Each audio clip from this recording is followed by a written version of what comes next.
when we was at war with the Inglewood family and the 8 Trays, our allies, and we used to, 8 Trays and 6 used to ride against them. That's why I don't give a fuck how mad people get. That's why I get them Inglewood family they prop, because them dudes was real dudes. I don't care where you from. If you real, you real.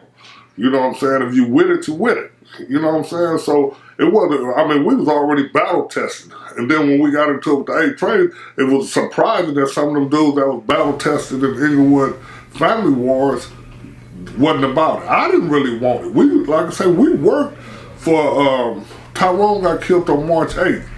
I went to the feds in probably September. So from then, we wasn't, even though, you know, Baycott got shot and it wasn't no full-fledged war yet.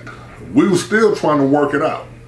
You know what I mean? And then some of them, you know, Odie was a part of that, but you know what I'm saying? You know what I mean? You know, everybody had different ideas, but some of these dudes wasn't even with that. They stayed doing what they was doing. They didn't even, you know, how you gonna be a founder if you're not trying to resolve a problem? But I ain't gonna even get into that. But like, yeah, man, so, you know. How much was it that the aggression against Inglewood family for Crips wasn't the same against other Crips? Did they have love for Crips? Did they think Crips shouldn't be fighting Crips? Or what was that about?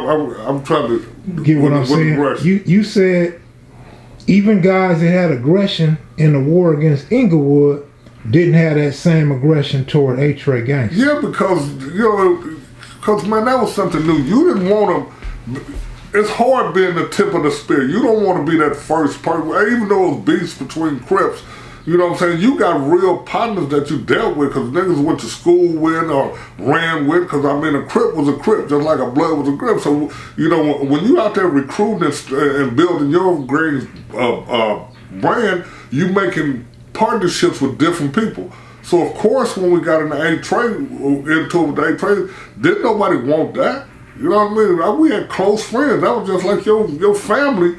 You split your family up. You know what I'm saying? But then bad decisions was made on both sides. But then once you get 2 alpha cliques going at each other, it's all gas. You know what I mean? And then, I mean, like, even during that war, you run into some of them and you cool with them, you might not have the same aggression toward them as you would their homeboy.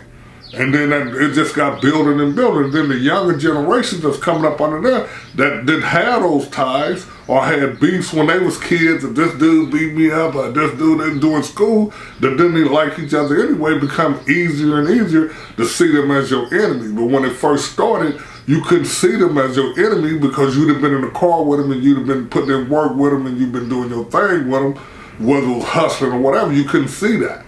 But I mean, that's just how it goes. It still goes on to the day, which when we try to reverse that, you know what I mean?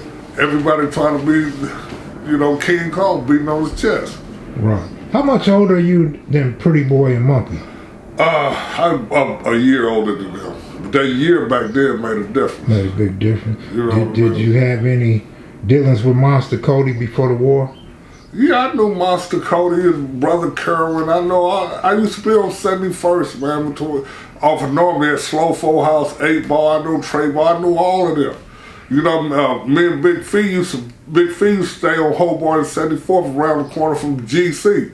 You know, you had Pie Face the homie, then you had the Blind them, Cody them, and Dinker was like the thoroughfare from the north side, what they call the north side of well, Devil them stayed on 71st. So Dinker was the logical route to go to the 80s.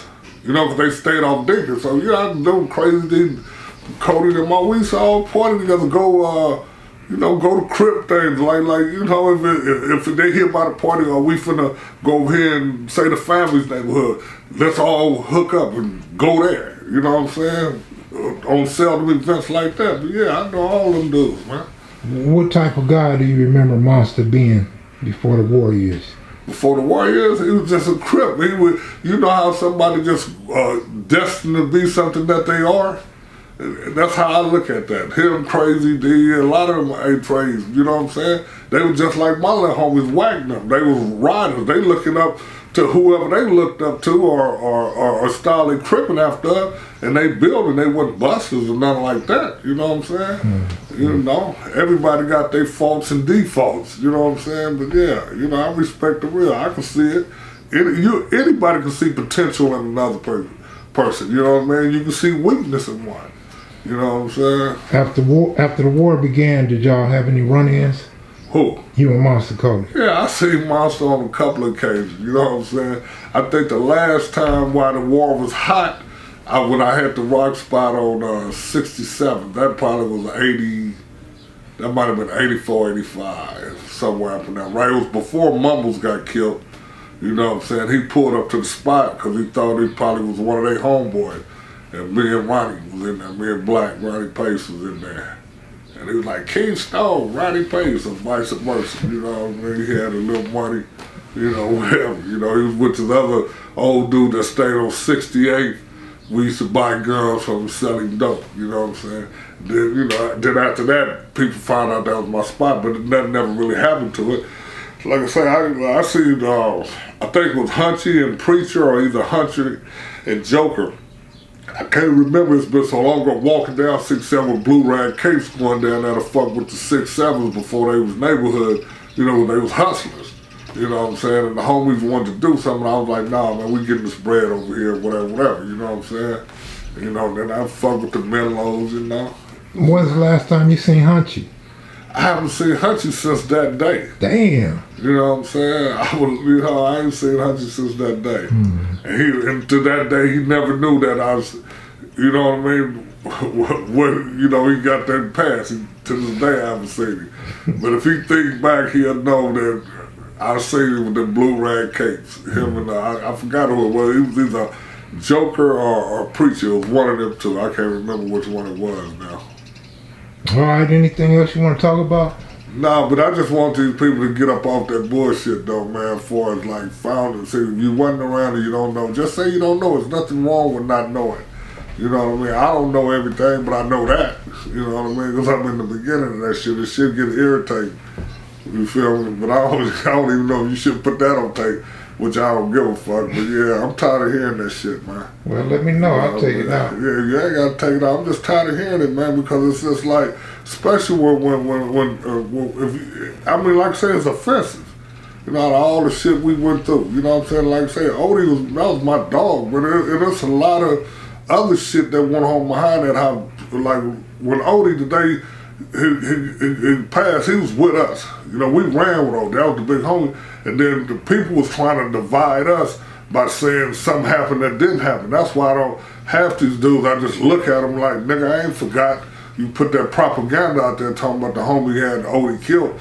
You know, like the Inglewood Family when it was a fucking gas station owner. So we ain't forgot that and told his brother that bullshit. Then we had to go over there and talk to Odell to get it right, because Odie was our real homeboy. We gangbanged with Odie. We went busting with Odie. We did all that shit with Odie. So it's not, I'm not disparaging of Odie. You know, Odie had the shot. Once he became over there with us, you know, there wasn't nobody gonna out talk him or whatever. Now you can buck. You don't have to do, you know, real niggas ain't gonna do everything a nigga tell him, but you know, that's how that go. But boy, as being a founder, nah. You know what I mean? I respect Cappuccino to the fullest, but being a founder, nah. Now, you know, you had people that looked up to him, but you had people that looked up to Daddy Dog Brother Ben, Keith Ryder. There's a lot of real hitters that was over there, but they wasn't founders. You know, it's a different thing. But you know, like any other neighborhood, two things will be true at the same time.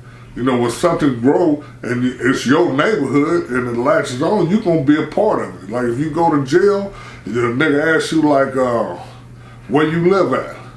Oh, I live off of Crenshaw and Slauson. Well, you from 60s. You know, they and that's how shit go. Whether you want to be a part of that or whatever, you know, you going to have to explain that. You know what I'm saying? That's how that go, man. Quick question. You a poker player. You heard about Bruno Mars? No, I ain't seen that one. He owed the MGM $50 million from playing poker. Yeah, he's a dummy. And they the biggest dummies from giving him that. But he got to be a bad player to owe $50 million, though. But he get $90 million from the MGM a year. So Oh, yeah, he playing them. Man. yeah, they get to keep their money though. Yeah, They ain't got to pay. they ain't really losing, but I mean, the markers. Everybody get markers if you gonna go in debt. But I mean, I can understand this get down when you gonna play different when you playing with house money. You ain't gonna play the same with your own money. I hope they give me a line for about 5-10 million. I'm tucking. You know what I'm saying? I'm gonna be like him. They gonna be like Stone on them niggas 100 million. You know what I'm saying? Fuck them. You know.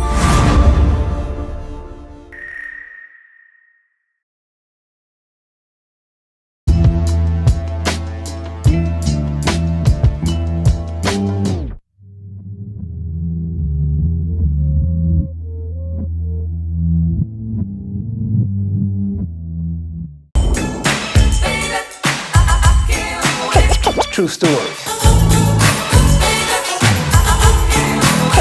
True stories. True stories. True stories.